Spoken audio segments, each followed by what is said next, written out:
So I'm going to use my special little app for when I'm actually moving around. But anyways, I wanted to videotape how much water has fallen throughout my neighborhood. I live in Deepwell Estates, and this is right 111 or East Palm Canyon still, and it's insane. If you can see the water, it's absolutely insane.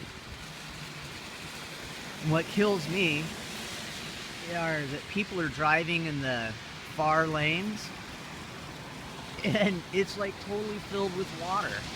I'm surprised nobody's hydroplaned.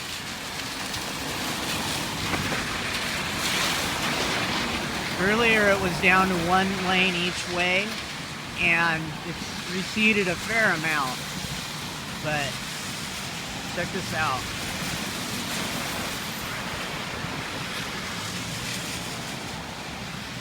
This is just insane.